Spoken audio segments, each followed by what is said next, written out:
Hello, it's Tina here from Loom Designs, and right now I want to show you how to make the head for this little whimsical Santa. It's not as hard as it looks, and I hope that this video will help you make it on your own. And if you still have problems or can't, I will be retailing these in my shop, Loom Designs, on Etsy. So yeah, let's get to it.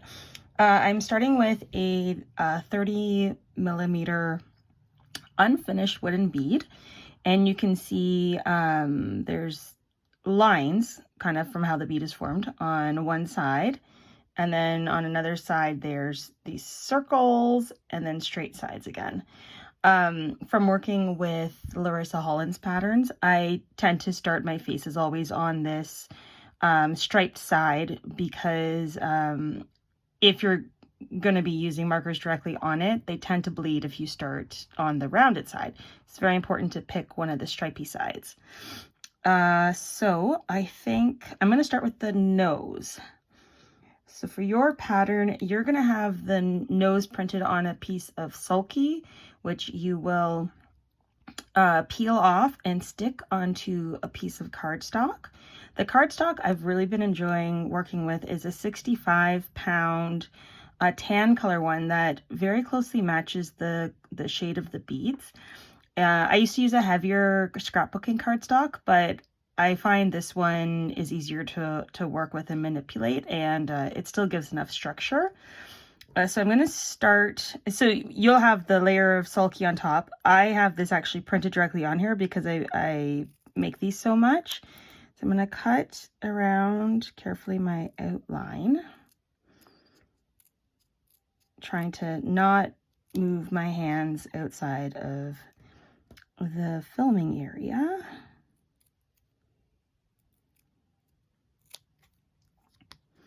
And once you cut yours out, you will peel off that solvi. You will have a bit of a sticky side, but that'll be your back side.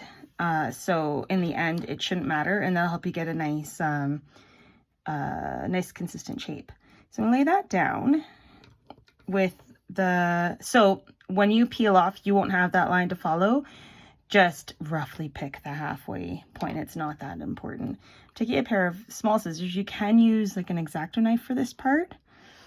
And I'm gonna lay a ruler over top, lining it up in the center, and score using some pressure, but I don't want to score all the way through. I just want to make it easy to fold this piece in half. So if I go back to the right side, you see how nicely that creases, and that kind of makes his little nose. All right, so the nose is ready to go. Back to my bead. I've got a pencil, and I'm gonna turn the bead and look for the halfway line about there. That'll just help with construction, I find. And if you want, you can also locate a straight up and, actually, I'll just go ahead and do it. A straight up and down line. Okay. So I've got some notes in the actual pattern itself with, you know, how far up to locate this nose and whatnot. And so you can do those measurements and figure out exactly where it needs to go. At this point, I just sort of eyeball it. So one thing I found easier, the more I've done these, is I apply a strip of gun glue first. And if you're not using gun glue, it's actually probably easier. You can apply your white glue directly on instead. Afterwards, with the glue gun, I like it because I can use my nail to peel off the excess. So, you know, you can play with it. But, all right, so I'm going to take this, and I'm basically going to go make a strip down this line, and then quickly take my nose piece and stick it on. So let's see if I can do this under the camera nicely. Okay, and then I'm going to rotate them around. It's nice putting that piece of glue down first because it helps me make sure that I'm putting it on straight. And again, if you say you messed this up, the nice thing about the glue gun is it's almost like plastic. So once it dries, you can just peel this right off and try it again with another piece. So for example, actually, no, I think I'm pretty happy with this. But if this were crooked or something, then you can certainly do that.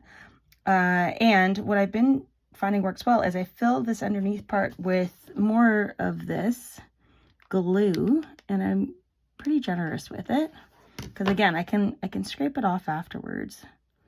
So I don't want him to have an overly pointy nose. You see how that's oozing out the bottom? That's a good thing. I'm just gonna hold it in position a little bit, and that's looking good. And you see how I've got this bit of gluey mess around. Then I just kind of take my finger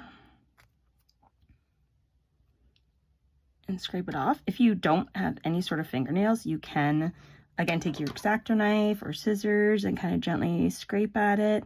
Just try not to, the beads are a bit soft, so try not to create too many marks. But that's basically your nose now in place.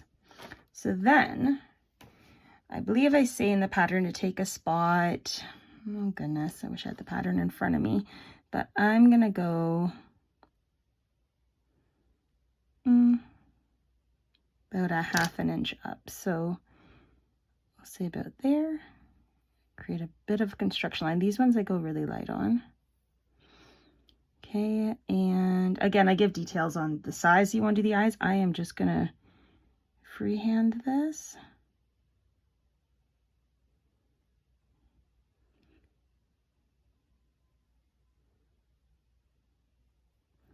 Okay, and kind of look at them and see, okay, they're about the same size, same distance across from the bridge of the nose. I'm pretty happy with those. So I'm going to take my eraser side, and now you can also try to erase underneath these lines, that center line that you had done, if you can still see it.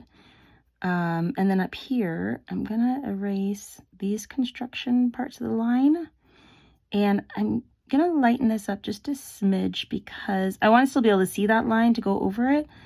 But because my first color is white, I don't want it to bleed through. So you can use, I use this this jelly roll in white. Works really well because it's got a fine tip on it, and you probably can't see it in the video, but I'm gonna just go over my lines. I'm gonna start with doing the white of the eye.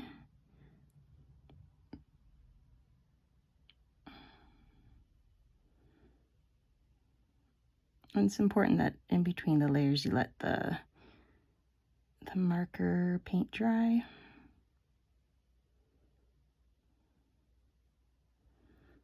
Okay, so I'm going to start there.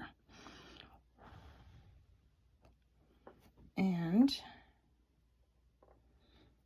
I might rush this a little bit, so hopefully it doesn't do anything weird on me.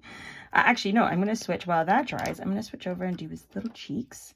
So I've got, this is my favorite Prismacolor. It's a blush in blush pink for doing the cheeks. It's what I use for the little elves, and pretty much anything that I'm in my patterns that I'm putting in blush, I'm using this particular color. It's a nice shade, and so I'm just going to gently give them nice kind of rosy cheeks. They don't need to be super dark. You can always go back in afterwards if you want more.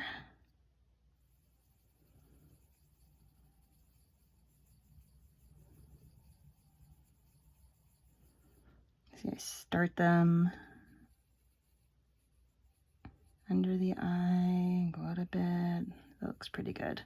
And by now, that particular, that jelly pen in white, it seems to dry pretty quickly. So I'm just going to go ahead, they don't always, and go back to his eyes. So I'm going to start with the pupil.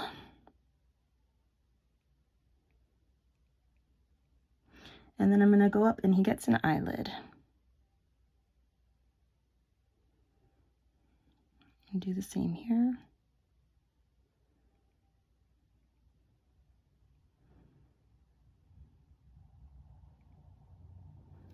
And there you go. Okay, and I'm going to go ahead and give him a mouth.